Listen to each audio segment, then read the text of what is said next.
வரலாறு எழுதப்பட்டது வெற்றியாளரின் மொழியில். ஆனால் ஒரு தமிழன் அதில் மறைக்கப்பட்டான்.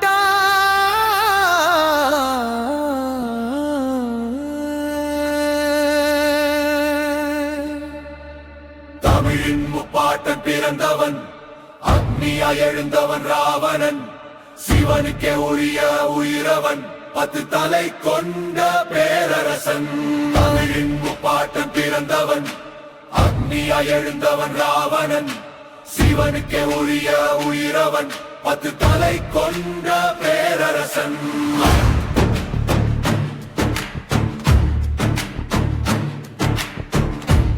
அந்தரம் முன்னே மனம் பேச கற்றவன், இனம் தோன்றும் முன்னே தன் மரபை சுமந்தவன். அரக்கன் என்ற சொல் அவனுக்கு பொருந்தாது, அவன் அரசன், அவன் அடையாளம் தமிழன்.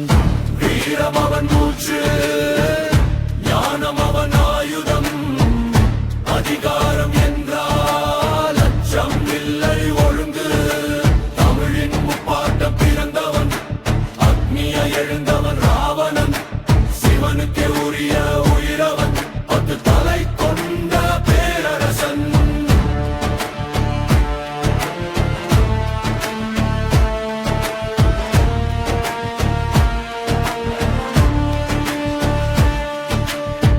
கைலை மலையை தூக்கியது அகந்தையின் கை அல்ல, பக்தியின் வலி. வீணை வாசித்த விரல்களில் வேதமுருக சிவன் சிரித்தான், நீ என் சொந்தம். சிவ சிவ கைலை அதிர, சிவ சிவ ஒரு தமிழன் நின்றார். சிவ சிவ கைலை அதிர, சிவ சிவ ஒரு தமிழன் நின்றார். 10 தலை அகந்தையல்ல, 10 திசை பார்வை. ஒரு தலை ஞானம், ஒரு தலை யுத்தம், ஒரு தலை சட்டம் எழுத, ஒரு தலை கலை வளர்க்க. மிச்சம் தலைகள் தேசம் காக்க. சிவ கைலை அதிர, சிவ சிவ ஒரு தமிழன் நின்றார். சிவ சிவ கைலை அதிர, சிவ சிவ ஒரு தமிழன் நின்றார். அந்தரம் சிங்காசனம் ரத்தத்தில் கட்டப்படவில்லை, அறிவில் நிறுவப்பட்டது.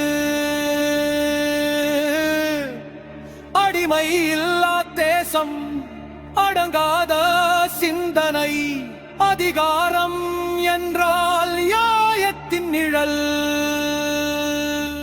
வெற்றி எழுதும் வரலாறு தோற்றவனை வில்லனாக்கும், வினா கேட்காத உலகம் பெயரை தீர்ப்பளிக்கும். வீழ்ந்ததில்லை அவன் பெருமை, அழிந்ததில்லை அவன் மரபு, தலை வெட்டினாலும் சிந்தனை சாகுமா.